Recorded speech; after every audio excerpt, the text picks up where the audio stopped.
Hola, ¿qué tal? ¿Cómo están a todos y todas los radioescuchas, televidentes de Operación Daisy, este podcast ya está en el capítulo 22 este año 2023 que hacemos con el colega y amigo Cristian Beley y que hoy día tiene un invitado de lujo donde vamos a conversar de muchas cosas importantes para el sistema educacional chileno, así que te dejo a ti, Cristian, para saludarte primero y para que tú también nos presentes aquí a nuestro invitado. No, hola Gonzalo, súper bien, súper contento de que ya estemos, este esfuerzo de comunicacional y de conversación de Operación Daisy ya tomó vuelo. Y para consolidar esa imagen, pucha, qué mejor que tener de invitado hoy día en un capítulo especial al ministro de Educación, don Nicolás Cataldo, profesor, que aquí nos va a contar su historia, sus anécdotas, cómo llegó a ser ministro de Educación y cómo ve los desafíos y el futuro. Así que un tremendo capítulo, un tremendo invitado. Desde ya le damos la bienvenida y las muchísimas gracias al ministro. ¿Cómo está, ¿Cómo estás? ministro? Gracias por Bien. estar en Operación Daisy, primero que todo. No, por supuesto, siempre disponible a conversar, sobre todo en un espacio en el que eh, se habla harto de educación, política educativa y en un buen tono, que no es lo habitual, además, hoy por hoy. En general, en el debate político y en particular, siempre ha sido educación un tema polémico y complejo, así que feliz. Gracias por la invitación. Muchas gracias a usted, ministro. Muchas gracias. Hoy No, aquí partamos. las polémicas, Eso, aquí las eso. polémicas las pone Gonzalo, porque tú sabes que como Gonzalo, él siempre está, sabido. claro, porque no está en Chile, entonces mira todo como desde Es lejos y más no. fácil, es más fácil. Es más Más fácil. superficial desde acá, claro, claro. Ministro, ¿por qué no hablamos un poquito? Bueno, quizás cuéntenos cómo ha sido esta experiencia pues, de estos dos meses. Usted había sido subsecretario de Educación, había trabajado antes también en el Ministerio un buen tiempo, también en los distintos niveles del sistema, es profesor, pero además tuviste ahí en los servicios locales, en municipios, así que cuéntenos un poco cómo ha sido esta experiencia de estos 2 meses a cargo del buque de la política educacional y el sistema educacional chileno. Mira, es bien interesante porque uno ya con el carrete acumulado sabe que este siempre es un escenario complejo. Desde afuera todo el mundo dice, oye, educación es súper difícil, es una muela de carne, como se le denomina habitualmente. Eh, Estar acá, la verdad es que es bien complejo porque primero tenés que tener una visión bien sinóptica de todo el sistema, de Mm. educación parvularia, de educación superior, con una vista que finalmente uno siempre quisiera tener siempre puesta en lo educativo, en lo pedagógico, en aprendizaje, y muchas veces la discusión es mucho más de la gestión, de la administración, de lo estructural. Mm. Y desde ahí comprender bien estas dos como partes de la discusión es bien importante. Saber cómo funciona el sistema, además, te permite también ir encontrando formas de entrar a los problemas y buscarles solución más rápida. Pero siempre es difícil, estamos con un sistema educativo que está bien deteriorado, y yo diría que el deterioro no es solamente producto de la pandemia y los efectos que nos dejó. De haber tenido las escuelas cerradas mucho tiempo, con todo lo que ello implica desde el punto de vista personal para los trabajadores y trabajadoras de la educación, para los mismos estudiantes que están bien afectados todavía por los efectos de la pandemia en lo socioemocional, la convivencia escolar, en fin, y para qué hablar de los aprendizajes. Y en ese sentido, entonces, hoy día nos encontramos con un sistema que, producto de ello, tiene hartas complejidades, pero que desde antes también tiene muchas complejidades. Y parte de eso fueron los diagnósticos que en su minuto se hicieron para la reforma educacional que encabezó la presidenta Bachelet, y políticas como la nueva educación pública, que buscaban ir resolviendo algunas problemáticas que hoy día vemos exacerbadas, ¿no? Eh, por ejemplo, cuando se habla de la inasistencia, tiene dos efectos, por lo menos. El efecto inmediato es obvio: si los niños no están yendo a clase o no están yendo lo suficiente a clase, es más difícil la reactivación y la recuperación de aprendizaje. Pero por otro lado, estudiantes que van menos a clase también significan menos recursos para el sistema. Y menos recursos para un sistema que ya venía muy golpeado, muy presionado fiscalmente en cuanto a sus capacidades de sostener todos los procesos que ello implica. Entonces, todo esto está surgiendo con mucha fuerza en esta etapa, en el que ya están develados para mí al menos representan también oportunidades. Oportunidades en el sentido de que hay un diagnóstico compartido, Ustedes saben, lleva muchos años en esta discusión. Gonzalo lleva más que yo. Yo soy mucho más joven que Vela y eso es una discusión eterna, pero no lo vamos a meter a usted, ministro, en eso. Sí, está a la vista. Está a la vista. Está bien. Ambos llevan mucho tiempo en esto. Y evidentemente saben que hay discusiones que han estado vetadas, en definitiva, por muchos años. Como por ejemplo el debate del financiamiento. Hoy día no hay ningún actor, y esto lo vi cuando fui subsecretario de Educación, lo vi en la Subdere, porque todos, como yo venía de Educación, hablábamos de los temas de Subdere, pero después al final de la reunión siempre había un extra que era Educación. Y es transversalmente, o sea, alcaldes de izquierda, alcaldes de derecha, parlamentarios de izquierda, parlamentarios de derecha. Hoy día yo diría que hay un convencimiento del Partido Republicano al Partido Comunista de que el sistema de financiamiento no da para más. Y esta fue una de las discusiones que quedaron como pendientes después de que se legisló la nueva educación pública.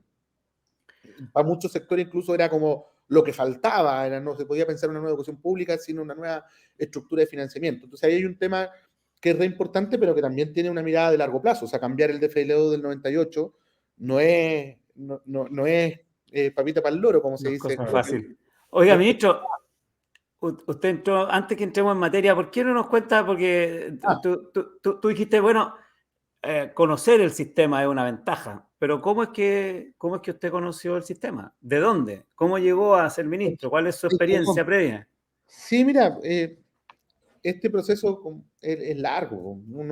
Yo decidí ser profesor en la media, en primero medio. Ahí decidí ser profesor de historia. A pesar de mi familia, que todos querían que estudiara derecho, alguna otra cosa. Cualquier cosa menos profesor. Y ahí ya uno comienza a compenetrarse con el sistema educativo desde un ángulo muy particular, que es el de la sala de clase, el de la escuela, ¿no?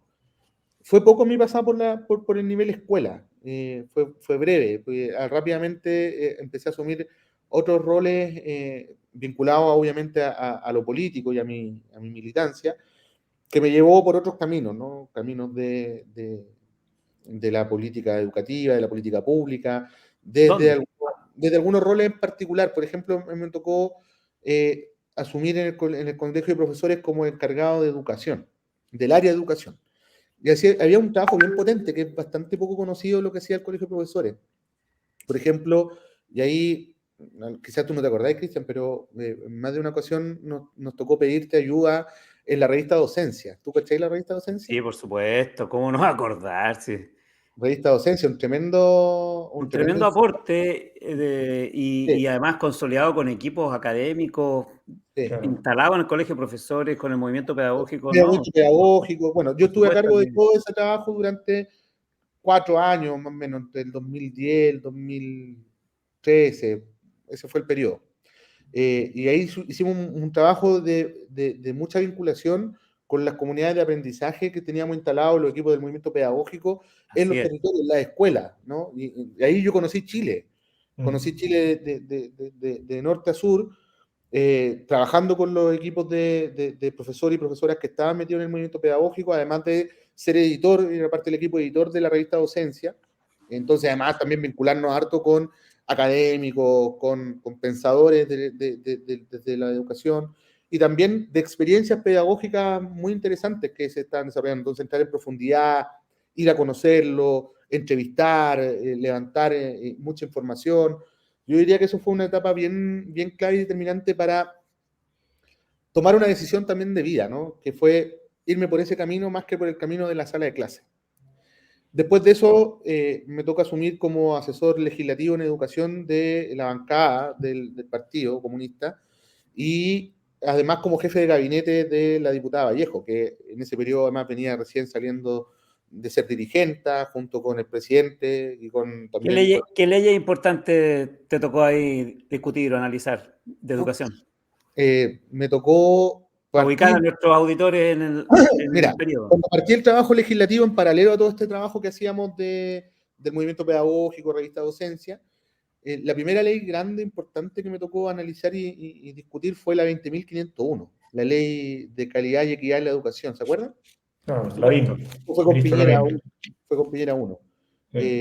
Esa fue la primera ley grande. Y después cuando estábamos trabajando ya con la diputada Vallejo, ahí nos tocó trabajar la ley de inclusión. yo aún siendo asesor parlamentario, ¿no? De hecho, ahí me tocó a mí empezar a articular el acuerdo con el cual logramos sacar en primer trámite esa ley. Y ahí es donde el ex ministro Izaguirre y sus asesores legislativos dicen, llevémonos a Cataldo a trabajar con nosotros, para lo que viene. Un fichaje, le llamaríamos el lenguaje futbolístico. Un traspaso.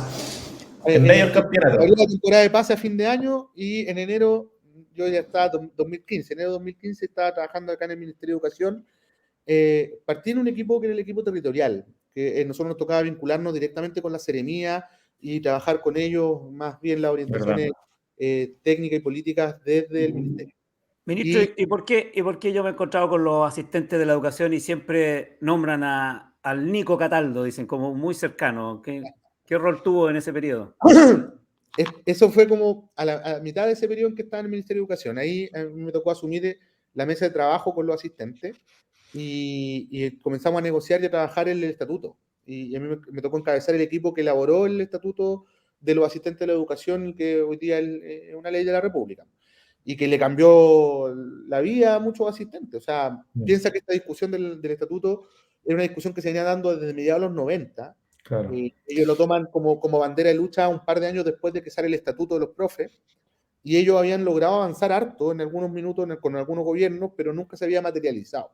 Entonces, logramos sacar ese hito y bueno, hay un cariño natural con los asistentes de la educación porque hay una comprensión mutua de que fue un momento bien importante para el desarrollo de sus reivindicaciones, pero también de cómo se entiende el rol de los asistentes de la educación en el sistema educativo. Es un sector bien golpeado, que se siente muy postergado, muy ninguneado muchas veces incluso, a propósito del no reconocimiento de sus labores, sus funciones, que son muy diversas, porque la gente se imagina cuando uno habla de asistentes de la educación, se cometen dos errores. Primero, hablar del paradocente o del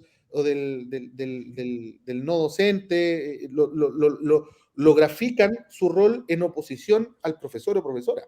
Pero, y el segundo, y no respecto a sí mismo. Y lo segundo es pensar que el asistente de la educación es el que barre la escuela, y uno tiene una gama muy amplia de roles. Claro. Los que tienen esa confusión son los que no han escuchado Operación Daisy, porque nuestro último capítulo de Operación Daisy es con los asistentes de la educación. Y quienes no conocen el sistema y cómo funciona, pero se comete mucho ese error.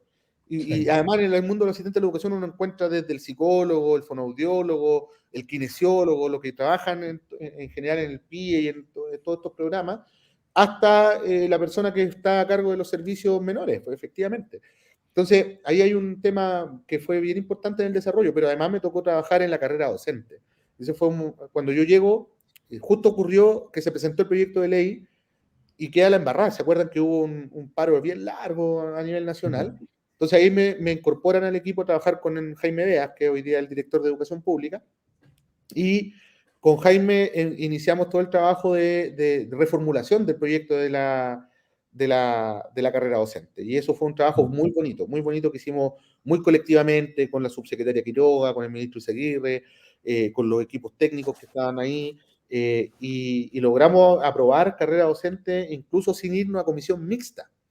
O sea, partimos con un proyecto rechazado, que casi se nos cae, porque no se votó a favor la idea de legislar, tuvimos que ir a la sala, y luego terminamos sacando un proyecto con un acuerdo muy transversal, muy amplio, y que yo creo que también ha sido, más allá de los ajustes que naturalmente toda política pública requieren el tiempo, hay que ir evaluándola, yo creo que ha sido muy potente para avanzar en los temas de desarrollo profesional y fortalecer la profesión docente en todos los niveles. Claro. Estamos pronto, entiendo, ministro, a conocer los resultados precisamente de la evaluación internacional externa que la ley establece para efectos de la carrera. Y esa misma evaluación nos va a dejar varios desafíos que son bien potentes. Hay temas que no han tenido la fuerza que deberían haber tenido y tienen un papel muy importante en el desarrollo profesional, como el tema de la inducción y la mentoría, por ejemplo. Ministro, parte de lo que nos gustaría conversar con usted hoy día es que pudiera compartir con nosotros y con la audiencia de Operación Daisy cuál es hoy día el diagnóstico que se ha ido formando a partir de las conversaciones, de la evidencia que ha ido ya recopilando en terreno, de todo lo que se ha ido recogiendo sobre los efectos de la pandemia, en el sentido de que, bueno, a medida que ha ido madurando este proceso también, su complejidad, digo, y sus efectos, claro, también las visiones respecto de esos efectos mismos y de cómo abordarlos también se han ido moviendo en el tiempo de alguna manera. Hay una discusión pública muy activa sobre esto, ¿verdad? De que si es suficiente o no, de cuántos recursos se invierte. Entonces, quería preguntarle cómo ve finalmente usted allá después de estos 2 meses a cargo del buque, cuál es un poquito el diagnóstico que tiene sobre la pandemia y sus efectos en el sistema educacional y sobre todo entendiendo que esto ha sido una carrera también ya larga del propio gobierno, de tener un plan de reactivación, ¿cómo ha ido evaluando usted también ese plan y qué cosas tiene pensado un poco para adelante con esta política, ¿verdad? Tan importante que es cómo el Estado de Chile responde finalmente en una mirada no solo de corto plazo, sino ojalá de largo plazo a esas consecuencias de la pandemia. Así que cuéntenos un poquito ahí con harta libertad cómo está viendo el tema de la pandemia y el plan de reactivación en particular. Sí, bueno, lo primero es, yo creo que los resultados del CIMSS,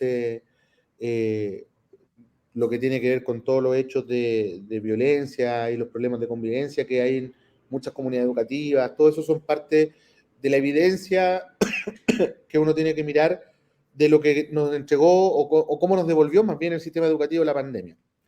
Pero yo creo que es mucho más importante mirar primero cuál era la línea base sobre la cual se paraba nuestro sistema y qué es lo que estaba ocurriendo antes de la pandemia. Y si uno observa, teníamos en general procesos de aprendizaje, sobre todo cuando uno mira las evaluaciones internacionales, que al menos venían estancados, ¿no?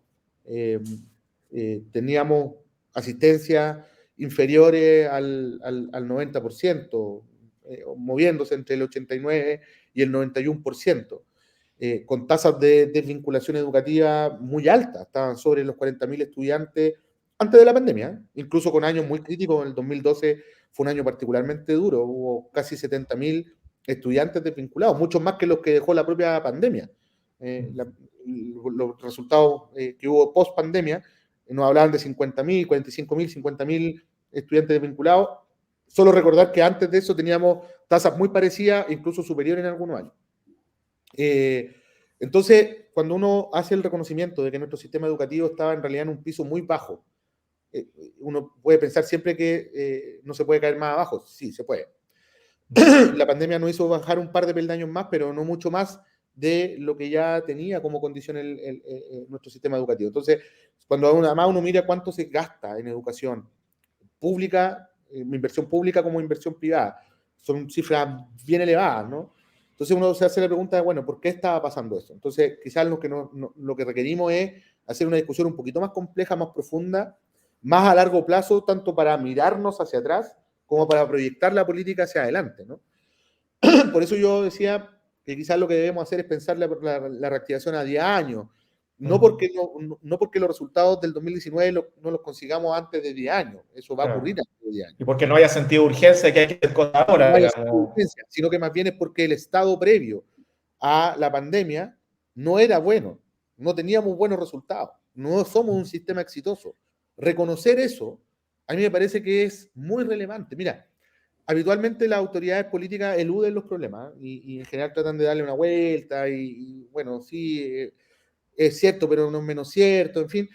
Aquí lo que nosotros hemos dicho es, no tenemos nada que perder, pongamos las cartas sobre la mesa para provocar una conversación que permita una transversalidad en cómo enfrentamos este problema. Y esa transversalidad tiene que expresarse en un acuerdo nacional por la educación pública o por la educación, porque no hay sistema educativo exitoso que no haya tenido detrás y en la base un ponernos de acuerdo. O sea, aquí cambia el gobierno y cambian las políticas. Cuando nosotros llegamos en marzo del año pasado, nos dimos cuenta cuando nos hacen el traspaso de que estábamos repletos de acupuntura educativa. Y cuando digo eso me refiero a Programita, el programa de ciencias para octavo básico en la región de la Araucanía.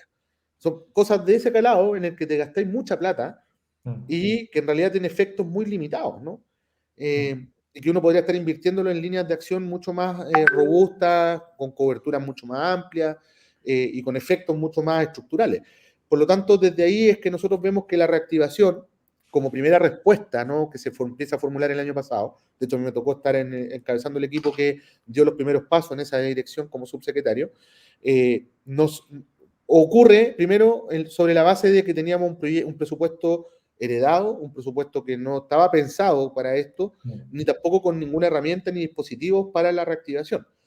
Entonces dijimos, ¿cómo hacemos para empezar este proceso a partir de no inventar la rueda? O sea, tomando lo que el ministerio tiene, los programas, las acciones que ya existen.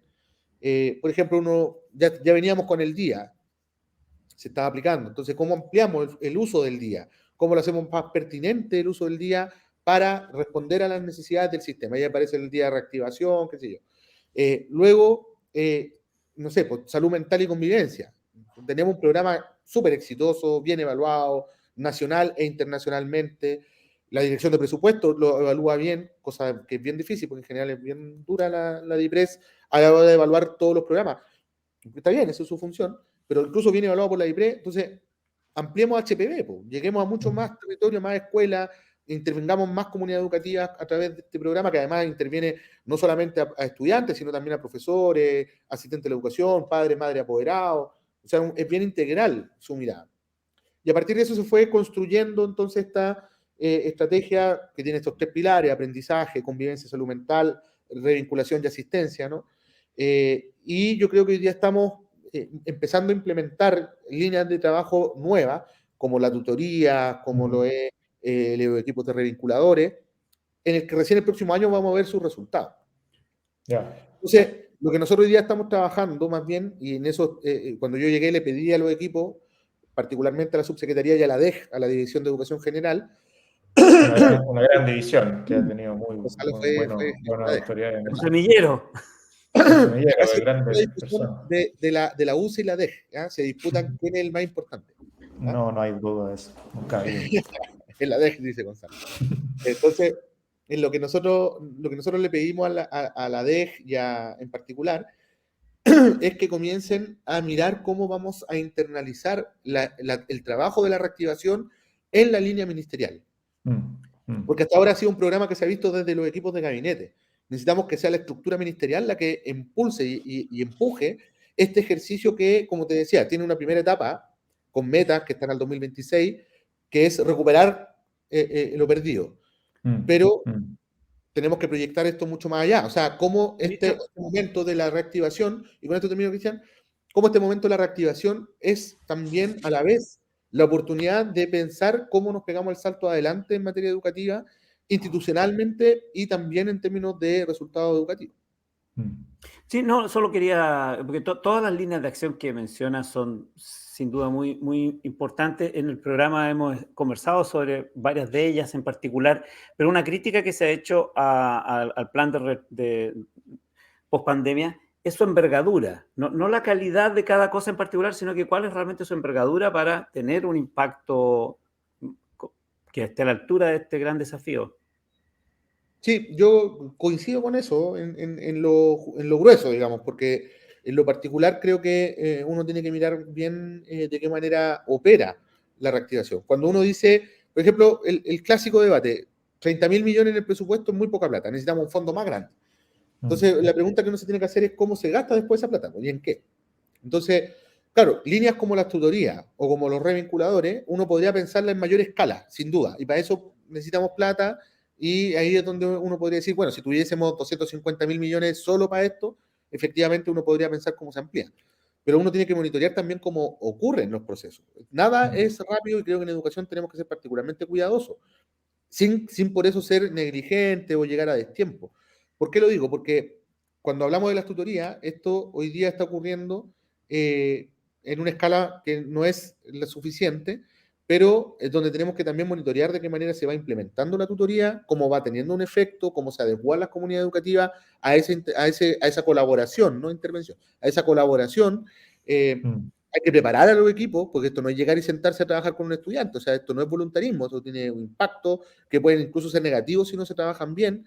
Lo mismo con los revinculadores, eso está partido en agosto, ha estado comenzando a contratarse a la gente, se han hecho las transferencias de los recursos, tenemos que monitorear qué efectos va a tener de aquí al próximo año, y una vez que nosotros tengamos ya una evaluación clara de cómo están operando estas dos líneas al menos de trabajo, ya pensar en ampliarlo es el siguiente paso. Y por eso es importante cómo internalizamos estas líneas de trabajo en la estructura más habitual de acción del Miniduc, pasarlo, como se dice, a la línea, ¿no? Está la línea y está lo programático. Entonces, ¿cómo lo pasamos a la línea? ¿Cómo lo internalizamos como parte de las tareas que tiene el Ministerio de Educación en su cotidianidad? Y de las cosas que hoy día se están haciendo, Espérate, ministro. una cosa importante, Gonzalo, Dale. que los recursos disponibles no solamente son los que están focalizados para la reactivación, son los recursos del sistema. Cuando nosotros llegamos el año pasado, lo primero que hicimos fue formular las bases de lo que hoy día conocemos como reactivación, y en función de esas bases les dijimos a la DEG, construyan las orientaciones para la formulación de los planes de mejoramiento educativo. Y tanto el año pasado como este año, las orientaciones han estado vinculadas a la reactivación. Y eso supone poner a disposición el más de 1 billón de pesos que hay en subvención escolar preferencial. Es decir, no hay nada más importante para que los recursos CEP se usen que no sea la reactivación. Ahí está el foco principal de la formulación de los planes de mejoramiento educativo. Eso es 1 billón de pesos. O sea, es 1 millón de millones de pesos. Entonces, hay que mirarlo esto sistémicamente, y por eso es para nosotros importante meter esto en la línea de trabajo más regular del Mineduc. Es importante y muy, muy cierto lo que dice, sobre todo porque, claro, hay mucha crítica que a veces deja un poco de lado esta idea de que parte del desafío de la reactivación es la coherencia sistémica o cómo el conjunto de Es un sistema acciones desde el funcionario. Estado y también desde el propio sistema, la base del sistema, se ordena en torno a esos objetivos más que solamente llenarse de nuevas iniciativas, que eso es bien, Y que muchas respuestas provengan de las propias comunidades educativas. Esto nosotros lo claro, hemos comentado, más de abajo más hacia pertinente a arriba. su especificidad. Mm. Solo para cerrar este punto de la reactivación y pasemos a otros que nos importa mucho conocer su visión, ministro, preguntarle, porque usted está mucho en terreno ahí visitando escuelas y conociendo un poco lo que está pasando con la reactivación en el territorio y en las propias comunidades, de aquellas cosas que están pasando, si usted pudiera darnos algún ejemplo, algo que le ha llamado la atención, algo que, porque también a propósito de tantas a veces problemáticas del sistema, no olvidamos de buenas noticias. Algo que hayas visto en el último tiempo en materia de reactivación, en alguna, sea del programa de la política del ministerio o de otras que tú digas, ven, aquí hay una buena luz de esperanza, que estamos haciendo las cosas para mover un poco el sistema en la línea de la recuperación, no solo de aprendizaje, sino en general de un ritmo y de un ánimo también post pandemia que es importante. Algo que podamos compartir con la audiencia de Operación DAISY, algo que te ha llamado la No, atención. claro, o sea, el año pasado lo vimos inmediatamente, o sea, cómo enfrentó, por ejemplo, hay una escuela que me gustaría destacar, que fue una de las escuelas más innovadoras a nivel mundial, incluso la Emilia Láscar de Ya, Peñaflor, si no me equivoco. de Peñaflor parece, sí. Peñaflor, que es una escuela O rural, Talagante puede ser. Pero Talagante, sí. una de esas, la escuela Emilia Láscar, una directora que es extraordinaria también. De hecho, la tuvimos hace poquito en el Día del Maestro. Vino ella con una profesora de la Emilia Láscar a contar su experiencia. Bueno, esta fue una escuela de las más innovadoras y ellos enfrentaron el desafío de la pandemia antes de que saliéramos de la pandemia. Ellos empezaron a trabajar durante la pandemia en acciones de trabajo que permitieron mantener vinculadas a las comunidades educativas, mantener desarrollados los aprendizajes. De hecho, todo lo que ellos hicieron fue potenciar mucho más las herramientas y el streaming, que tenían ellos un canal de YouTube. Con eso hacían un trabajo muy articulado con los profesores, con los estudiantes. Fuimos a la escuela volvió a la presencialidad y efectivamente logró retomar muy rápidamente todo lo que implicó la reactivación. O sea, hoy día no es una escuela que tenga problemas de aprendizaje, sino que ya están bien nivelados. Es una escuela en la que hay una comunidad educativa que está muy articulada y prácticamente no hay dificultades en materia de convivencia escolar. Es una escuela que está a tope, que ha logrado mantener entonces una relevancia a la hora de las postulaciones y también la asistencia escolar. Entonces, yo creo que hay un ejemplo ahí que podemos relevar mucho más de cómo hacer bien las cosas. ¿Ya? La Emilia Láscar, y hay otras más, hemos conocido otras experiencias más, es como una luz que nos debe iluminar el camino respecto a qué es lo que hay que hacer bien para que las cosas ocurran y muy rápido. O sea, yo diría que durante los primeros meses del año pasado ellos ya tenían muy resueltos sus problemas asociados a la reactivación y al retorno post pandemia. Ministro, un temazo, usted lo mencionó por ahí a la pasadita dentro de la agenda de reformas que se han implementado en los últimos años, ha sido el de la nueva educación pública. Hemos visto en la prensa, hay muchas noticias que por un lado hay una tremenda crisis en muchos municipios, que por algo es que se está haciendo la desmunicipalización, porque fue francamente un fracaso, pero al parecer eso se ha agravado en el último periodo. Y por otro lado, por lo tanto, la urgencia de pasar a los nuevos servicios locales de educación no son solo buenas noticias para para el mundo de los asistentes de la educación, sino que esperemos para el sistema completo, crear estos servicios locales de educación y tener una nueva educación pública.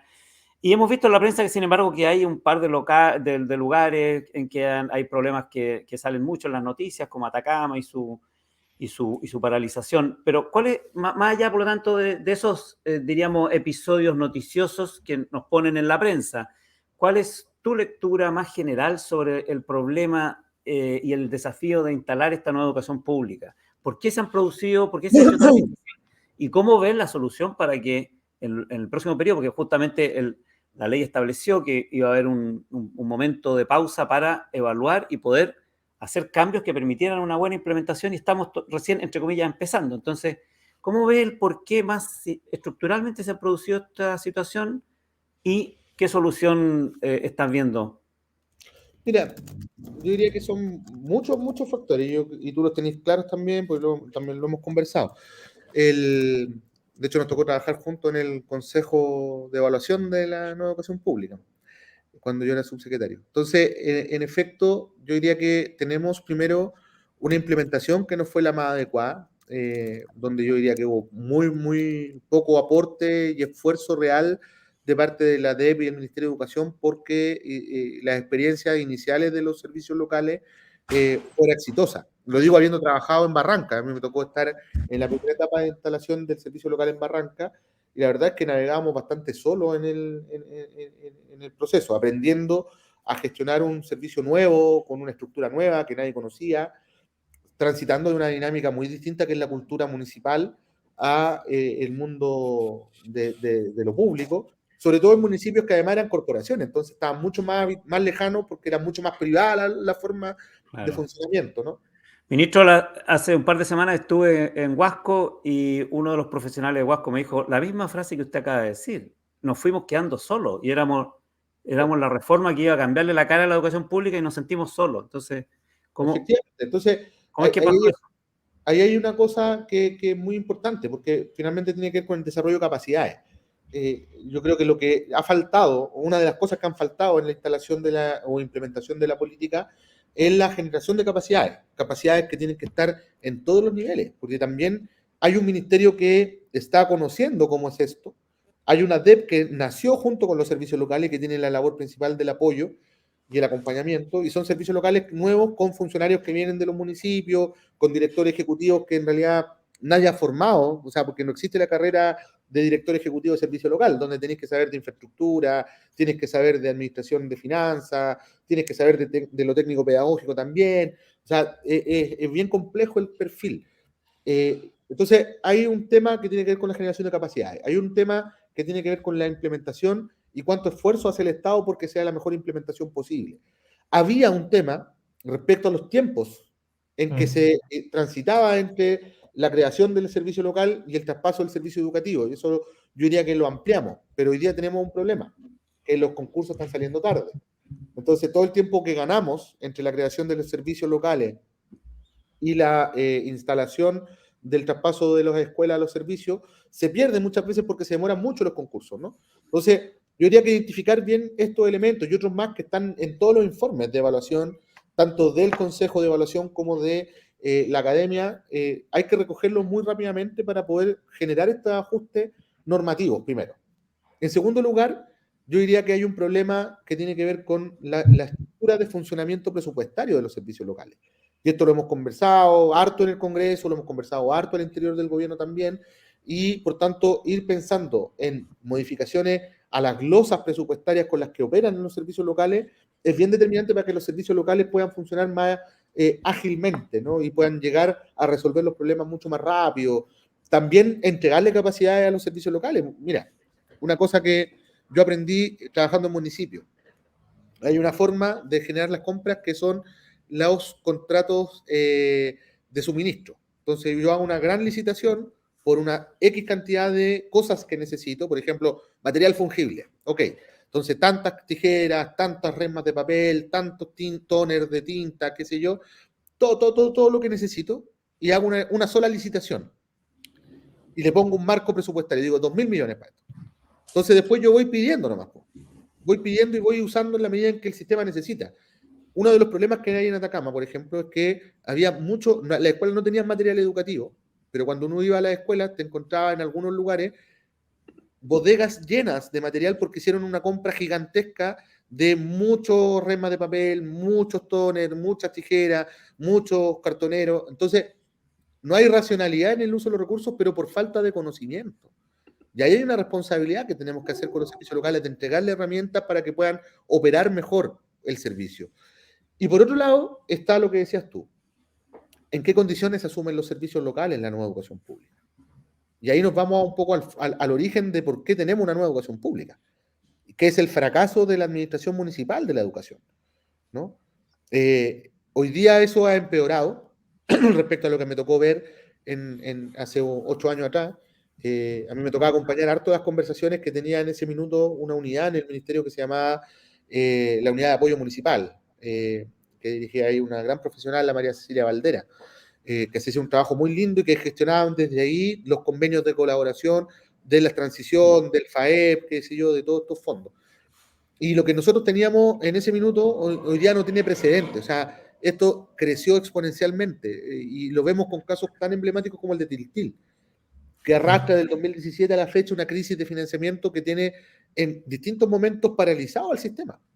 ¿Cómo vamos a ser responsables a los municipios entonces si son los que van a Bueno, mantener la administración en la mayor parte del periodo de transición? por eso, yo creo que aquí hay que mirar esto en dos líneas. Por un lado, lo de fondo, cómo cambiamos una estructura de financiamiento que quedó offside hace rato y que hoy día ya definitivamente es un problema, ¿ya? Y lo reconocen todos transversalmente, no estoy diciendo nada del otro mundo. Por otro lado, es cómo nos entregamos herramientas hoy día para que el Ministerio y la Dirección de Educación Pública puedan hacer mejor su trabajo.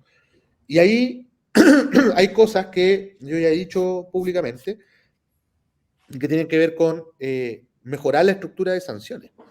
Hoy día todas las sanciones van a las instituciones. Cuando el municipio comete un error y se dejan de pagar sueldos, por ejemplo, las sanciones son retener el fondo común municipal, retener subvenciones, o sea, son sanciones pecuniarias a la institución, lo que solo profundiza el problema. Y a la autoridad en realidad le sale bien barato. Una cosa importante, y lo hemos conversado incluso en la mesa que tenemos con las asociaciones de municipios, están las 3 asociaciones, hay alcalde en esa mesa, es algo que hemos conversado, o sea, cómo esto tiene una estructura sancionatoria distinta y cómo hacemos mucho más responsable a quienes son los responsables políticos y administrativos de que esto funcione bien, ¿ya? Y yo creo que hay acuerdo en eso. Ahora hay que ponerse de acuerdo en el detalle, pero en el principio ya hay un primer paso. No sé si ustedes se acuerdan, pero cuando discutíamos la ANEP en Bachelet 2, había una resistencia muy grande a poner mucho más estructura sancionatoria y buscar mecanismos de control mayor en esta etapa de traspaso. Claro, ministro, uno entendía eso, por ejemplo, en la sobredotación irracional o irresponsable. Pero acá estamos también hablando de escuelas en que la infraestructura y las condiciones de salubridad no están, o profesionales que no se les pagan las cotizaciones. O sea, es como unos peldaños más atrás. Uno imaginaba que ese tipo de asuntos sí el Estado tiene cómo sancionarlo. Sí, sí y no, porque efectivamente cuando tú tienes una sobredotación y por tanto tus ingresos son insuficientes respecto a tus gastos, platas para mejoramiento de la escuela, plata para pagar sueldos, se van convirtiendo cada vez más escasas y tu estrechez presupuestaria en algún minuto entra a ser definitivamente un déficit, ¿no? Entonces, yo creo que están todas conectadas. Ya. Por eso es que Y en el lado de los servicios, ¿cómo los Dime. va a mejorar entonces para que sean un poco más eficientes? Supongamos que logramos resolver esto y los municipios no nos entregan tan mal las escuelas ni tan desfinanciados. ¿Cómo los servicios real, locales? pero en el caso de los servicios locales, justamente es lo que te decía recién. Pues, por un lado, generación de capacidades. Creo que tenemos que fortalecer la formación de los equipos de los servicios locales. Ahí hay un gran problema. De hecho, en la base del problema en Atacama está justamente incapacidades técnicas y administrativas que son muy brutales y que son parte del diagnóstico que nos entregan la auditoría. Por otro lado, cambiar las reglas de funcionamiento administrativa de los servicios locales, hacerlo más liviano como proceso. Y ahí está el trabajo que estamos haciendo con la Dirección de Presupuesto respecto a las glosas que regulan el presupuesto de los servicios locales.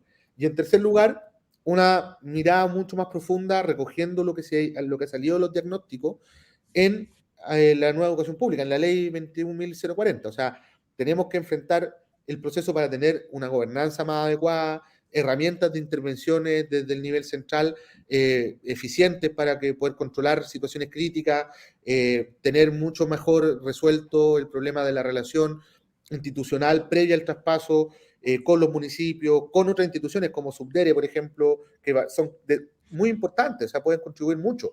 Mejorar la relación con instituciones que antes no existían, como los gobiernos regionales. O sea, el papel de los GORES en esto puede ser muy importante en la transición, pero también después de la transición. Y no estaban en el mapa cuando hicimos la ley. Entonces, son todos temas que estamos recogiendo en una reformulación del proyecto de ley que se presentó en abril de este año. Esperamos presentar esa indicación sustitutiva o un conjunto grande de indicaciones, yo diría que de aquí a diciembre. Es el timing que nos pusimos. Súper. Va a tener una actividad legislativa importante entonces en los Nosotros calculamos, Cristian, que son alrededor de 15 proyectos en lo que nos queda de gobierno. Chuta. Caramba, ojalá que pueda seguir visitando escuelas y liceos y jardines, ministro, que no se quede puro en el Congreso. Sí, porque además están pasando, bueno, nosotros hicimos una operación DAISY, un par de operaciones DAISY, ministro, sobre buenas noticias que ha traído la nueva educación pública, porque es cierto que efectivamente a la luz de estos problemas que estamos conversando es muy fácil que la discusión, no solo nuestra, sino de la opinión pública y de quienes están involucrados con la educación pública, se vaya como hacia las complejidades y las dificultades que está teniendo el proceso, pero la verdad es que también están pasando cosas buenas, servicios locales que le están dando un sello propio al proceso educativo, cuestiones que están pasando en materia de innovación pedagógica que son interesantes, un sistema de apoyo técnico que está teniendo unas primeras reacciones también desde las escuelas que son positivas. Entonces, también quería preguntarte eso, ¿cómo tú ves de alguna manera el impulso? Porque al menos nosotros acá en Operación DAISY, como Cristian, siempre hemos dicho que esos problemas no deberían opacar nunca, primero, ni nublarnos respecto del diagnóstico, que sigue siendo igual de claro respecto a que necesitamos traspasar el servicio educativo a este nuevo sistema, ni tampoco opacar las buenas cosas que están pasando y que seguramente usted ha podido conocer muchas. Sería bueno también, ando yo positivo hoy día, entonces como que estoy preocupándome de que todas las conversaciones terminen un poco bien. Oye, pero ¿cómo ves esa parte? Gonzalo, si me permites, por favor. Esa respuesta, ministro, mientras usted la piensa, quizá podríamos ahí mismo colgarnos con cómo ve el futuro. O sea, en qué medida estas innovaciones, nos contaste una de una escuela, otra por allá, la propia nueva educación pública, uno podría pensar que es una gran innovación, en fin, pero en qué medida estas innovaciones para ti, en algún momento dijiste, no podemos volver al sistema que teníamos antes, entonces la pandemia es también una oportunidad, la crisis que nos dio para pensar en cosas en grande. Entonces, me cuelgo de la pregunta de Gonzalo, no solo para las buenas experiencias, sino cómo estás viendo el futuro más en general, cómo estas son una semilla de cuál futuro, cómo ve el futuro. Pregunta difícil, porque hoy día estamos muy situados en el presente con todas sus problemáticas, pero lo intentaré desarrollar.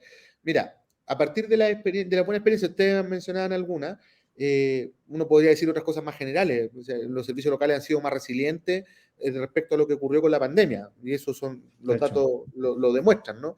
Mientras los demás se pegaron una bajada fuerte, ellos mantuvieron ahí, se lograron defender.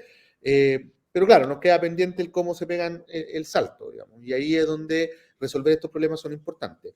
Por otro lado, vemos que cosas como las que hablábamos recién, o sea, muy menores, pero por menores que parezcan, no son irrelevantes, al contrario. O sea, hoy ya no tenéis servicios locales con deuda. O sea, al final del año presupuestario, los servicios locales terminan con sus compromisos cumplidos, ¿no? Yo les decía a un diputado hace unos días atrás, o sea, los servicios locales son como los Lannister, para los que han visto Game of Thrones, ¿no? Ellos pagan sus deudas y siempre tienen sus deudas saldadas. Y eso es muy importante porque el Estado efectivamente no puede tener deuda. Entonces, no hay deuda previsional, los sueldos de los trabajadores están pagados íntegramente, los proveedores también, en fin. Yo creo que son cosas que traen esta nueva institucionalidad y que le da más estabilidad al sistema. Y eso ya es un gran paso porque hoy día el sistema está inestable. El sistema en algunos lados tambalea fuerte. Por otro lado, yo creo que una vez que nosotros logremos controlar la situación municipal para que no se profundice la crisis y mejoremos las condiciones previas al traspaso, los servicios locales van a poder desplegar mucho mejor sus capacidades y la potencialidad que representan. ¿Ah? Y también cómo mejoramos la relación del servicio local con otra institucionalidad externa al servicio local. Yo quiero contar algunos ejemplos de cosas muy interesantes que me tocó vivir de lado y lado en Barranca. Yo después de Barranca me fui a trabajar a Cerro Navia, en la municipalidad de Cerro Navia. Y nosotros comenzamos a desarrollar en Cerro Navia toda una línea de trabajo hacia el mundo educativo para vincularnos justamente con los servicios locales, con el servicio local. Y salieron cosas muy interesantes. O sea, logramos desarrollar un programa de colaboración en materia de ciencia muy profunda, donde colaboramos con el Planetario de la Universidad de Santiago, con el Museo de Historia Natural, con el servicio local, con académicos e investigadores de renombre mundial. O sea, tuvimos a Massa, que no fue una vez a dar una charla, o sea, iba permanentemente a formar, a entregar y generar capacidad en el territorio. Y eso expresado además en acciones que nunca en su vida habían vivido esos niños. O sea, vivimos, por ejemplo, el eclipse solar en una colaboración que hicimos con el servicio local, como un hito que fue muy grande, que duró meses previo al eclipse y que el mismo día del eclipse convirtió a Cerro Navia en uno de los polos de atracción de la prensa ese día. Estaban metidos en los observatorios en el norte y en Cerro Navia despachando en vivo, porque habían 10.000 personas viviendo esa experiencia, con charlas en directo de astrónomos que estaban ahí presenciales, explicando cómo era el proceso, cuáles eran los fenómenos que se veían, y hablando de astronomía, de ciencia, en fin. Entonces, fuimos generando una aproximación muy estrecha entre el trabajo que hacía la municipalidad en estos temas, yo estoy poniendo solo uno de muchos ejemplos más, lo que hicimos en materia de lectura, y Cerro Navia Lector, que era un programa que teníamos, fue muy potente también. Cambiamos, por ejemplo, los juguetes de fin de año por libros para los niños y niñas, según los tramos de edad. Libros de primer nivel, donde el Consejo de la Infancia determinaba, qué sé yo. También hicimos un trabajo de relación con el servicio local. La librería municipal y la biblioteca municipal, que la reconstruimos completa, una inversión grandota. Entonces, lograr compenetrar este funcionamiento de los servicios nuevos con los municipios que tienen a su haber toda esta red de trabajo que está por detrás y que la sigue haciendo. Y yo hablo solo desde lo que hacíamos en educación, pero no podría hablar también de lo que hacíamos en materia de salud, salud mental, prevención, consumo de alcohol y droga. O sea, la sinergia y la potencialidad de que los municipios puedan dedicarle la cabeza a estos temas sin tener la presión de la administración del servicio educativo. Y por otro lado, un servicio educativo que logre desarrollar innovación, mejorar los procesos, qué sé yo, y además conectar con toda esta otra experiencia, yo creo que cuando se logra articular bien, es imparable. De verdad que es imparable, Cristian. Y ahí yo diría que hay algo más que desarrollar desde el punto de vista de la relación institucional y de cómo opera esta implicación de gestiones que son distintas, pero que son súper complementarias. Y todo eso sin hablar de los gobiernos regionales. Yo estoy convencido como ex subdere de que tienen que jugar un papel muy determinante en este proceso. Cuando se piensa en cosas que tú me decías, como el de la infraestructura, todos sabemos que el presupuesto de infraestructura del nivel central es insuficiente. Todos sabemos que, además de que es insuficiente, logra complementarse con el de los servicios locales, pero aún así todavía la brecha es muy grande. Un dato, cuando se hizo el último catastro en 2012, el catastro dijo se va a demorar 46 años en resolver esta brecha de infraestructura si es que se mantienen los niveles de inversión de ese año, del 2012. Estamos hablando 2 años después del terremoto, ¿eh? Por tanto la inversión estaba disparada. Entonces, no solamente no se mantuvo, bajó. Entonces, hoy día la brecha probablemente es mucho más grande, considerando que hubo pandemia de por medio, hubo este mismo año 2 episodios climáticos que deterioraron harto la infraestructura de la zona afectada, hubo incendio en el sur, o sea, podríamos seguir, ya han habido otros terremotos entre medio, aluviones, en fin. Chile es país de desastres, y sabemos, y somos resilientes por eso también.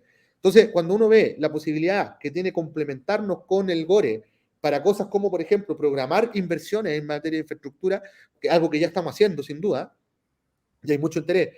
O sea, pero llevar esa vinculación directamente a los servicios locales te abre una ventana de oportunidades y de posibilidades que hoy día no se están desarrollando. Entonces, yo creo que fortalecer capacidades, entregar herramientas, flexibilizar el funcionamiento y mejorar la dinámica administrativa, y además vincular a los servicios locales con toda esta otra institucionalidad que está por fuera y que hoy día parece como que estuvieran encerrados en sí mismos como una tortuguita, yo diría que son los elementos que nos permiten proyectar hacia el futuro un servicio educativo de otra envergadura, de otro nivel, que no es el que tenemos hoy día.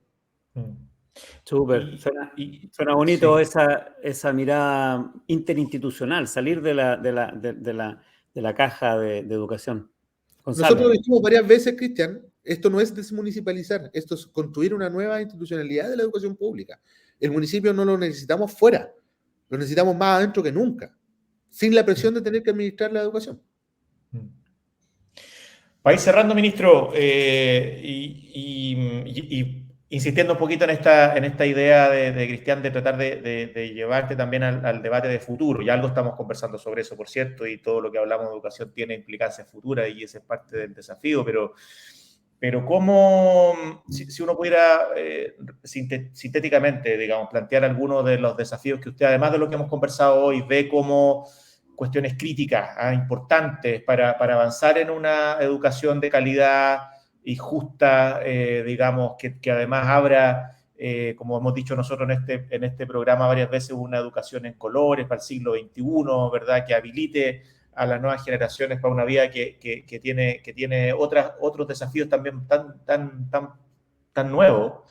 ¿Cómo lo ve y qué nos podría decir sobre eso? Y ya con eso también le voy dando la palabra para que usted pueda ir cerrando esta excelente participación en Operación Daisy y contarnos también cómo ve un poquito más el sistema educativo en esta perspectiva ya más estratégica de futuro para el país también. Mira, yo creo que la reactivación es un gran paraguas para poder enfrentar otras discusiones que están como en la base de los problemas asociados a la reactivación o al diagnóstico. Y ese paraguas, como es ineludible desde el punto de vista político para la sociedad, o sea, la sociedad tiene que asumir, y yo creo que lo ha asumido, nos permite entonces abrir conversaciones que son mucho más estructurales. Y quiero meterme en el plano de lo estructural primero, después ir a lo otro. Y por tanto, desde ahí yo me imagino un sistema en el que los problemas de infraestructura, los problemas de financiamiento, los problemas de cómo garantizamos otros elementos habilitantes que son parte del atraer, pero también retener a los estudiantes, como por ejemplo todo lo que hace la FUNAEP, el PAE, que alimentación escolar, las becas TICS, uniformes, material de estudio, en fin, todo aquello, las becas que dan, que son muchas, logran convertirse en políticas nacionales que sean sostenibles en el tiempo, ¿no? Y que no dependan de cuánto énfasis le pone un gobierno versus el otro. O sea, yo recuerdo que tuvimos un gran debate el año pasado porque disminuimos la cantidad de computadores entregados, pero se disminuyeron porque dejaron menos plata en el presupuesto para que se compraran computadores. Entonces, claro, eso habla de los énfasis, ¿no? Entonces, tener políticas nacionales que estén por sobre el bien y el mal, digamos, es muy importante para configurar una educación pública con mínimos garantizados. Cuando uno piensa en la educación pública, piensa inmediatamente en esto es. Y viene con esto, con esto, con esto y con esto otro. Hoy día no existe esa comprensión. Hoy día en la retina de la ciudadanía no está una idea de la educación pública. Uno se imagina distintas cosas, ¿ya? Cosas buenas y cosas malas. Se imagina proyectos educativos muy importantes como el de la Emilia Láscar que hablábamos recién, o San Nicolás, y podríamos hablar de otros más. Y también se imaginan situaciones como las que ocurren en los liceos emblemáticos de Santiago hoy día, ¿no?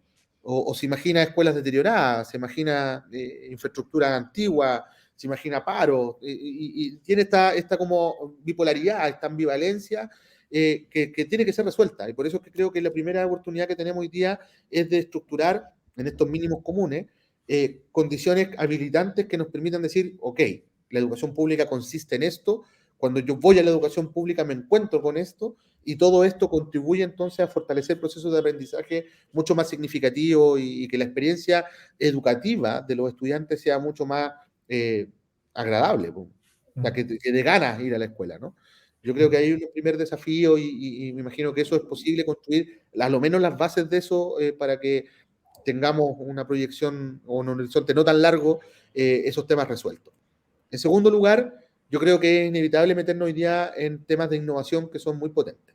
Yo creo que el Centro de Innovación del Ministerio de Educación tiene un desafío grande, muy gordo. Hace poquitos días me tocó estar en Ovalle, donde fuimos a entregar los kits tecnológicos que son parte también de la política de reactivación, y uno de ellos era, o sea, el que ellos optaron era el kit medioambiental, con el cual ellos podían monitorear no sé, pues, el agua, el aire, pueden hacer distintas cosas, y bien interesante.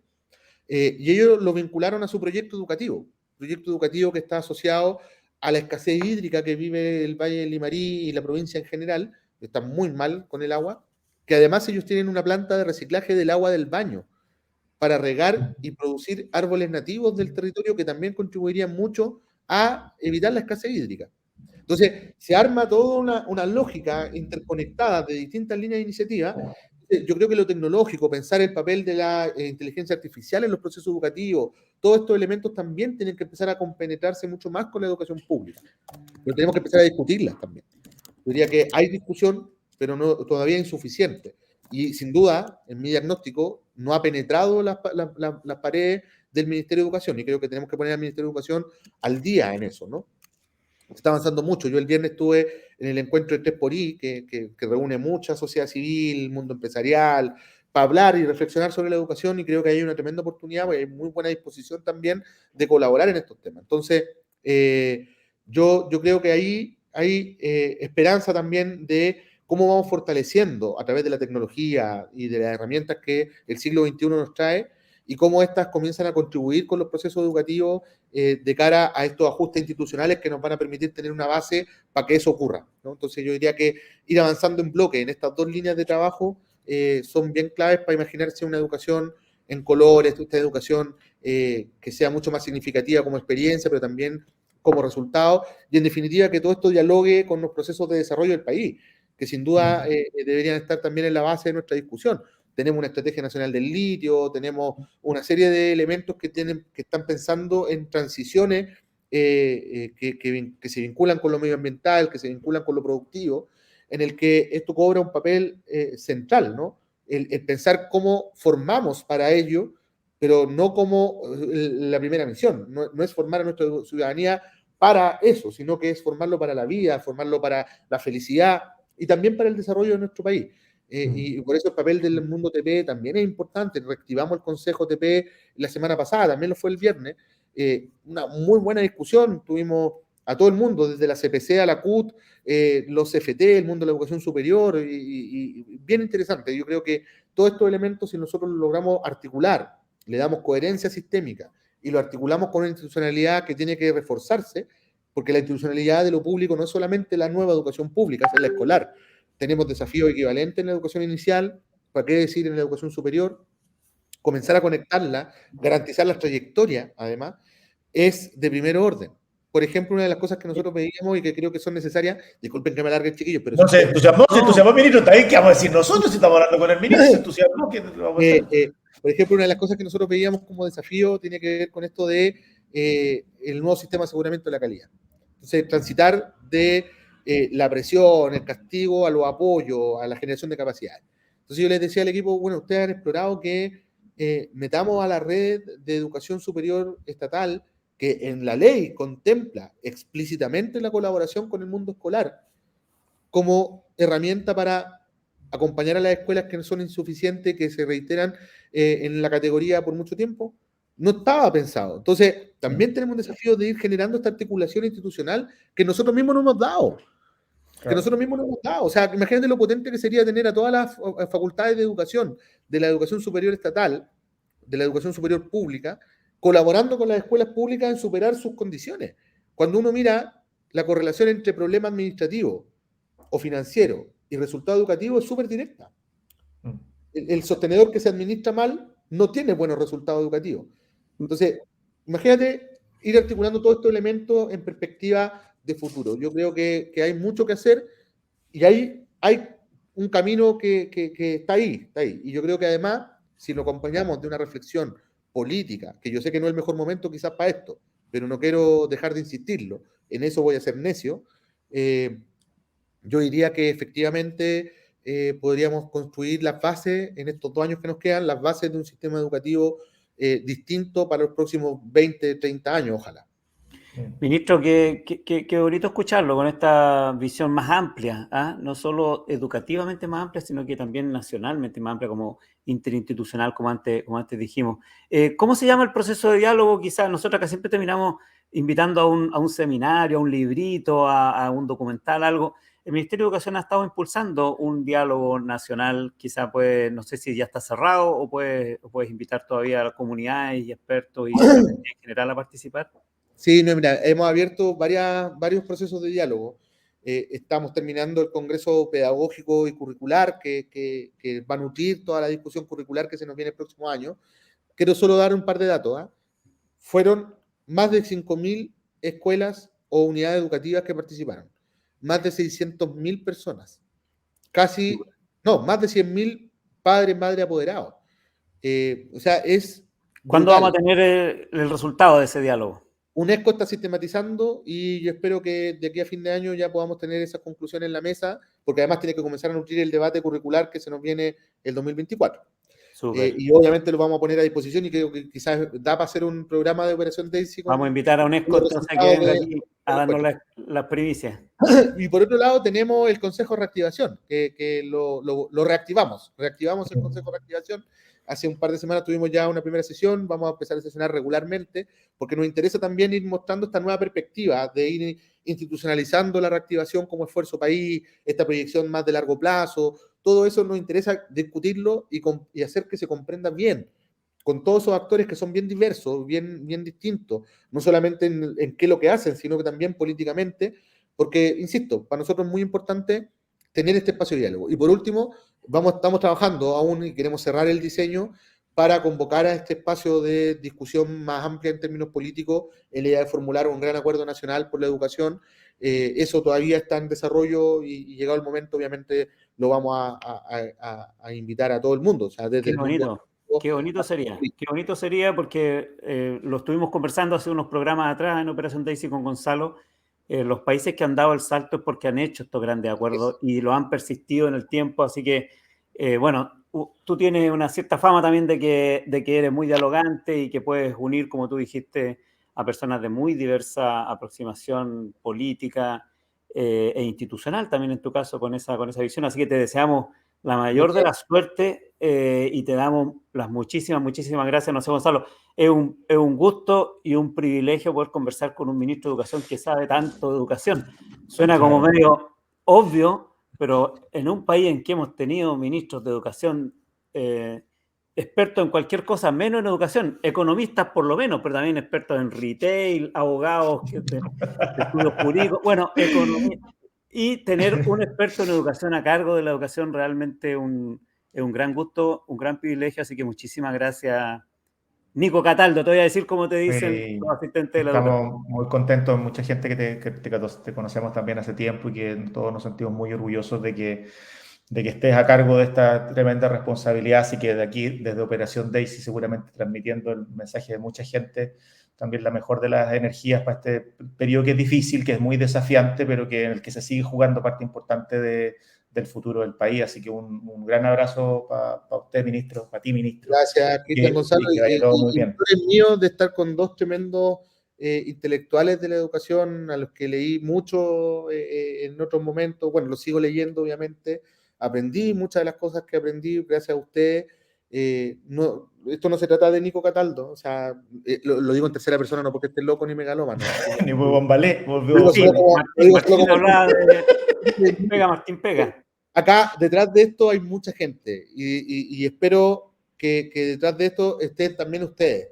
Yo sé que lo están y hay que estarlo más, digamos. Este es un esfuerzo que es demasiado grande y estamos en un momento de inflexión muy estratégico y crítico como para que nos demos lujo de no ampliar, de no cubrir esto con muchas más voluntades. Y yo sé que ustedes están en esa, y esto también se trata de ustedes, así que gracias por la invitación y gracias por lo que yo sé, van a seguir colaborando con este esfuerzo país que está mucho más por encima de todas las otras dinámicas políticas más tradicionales.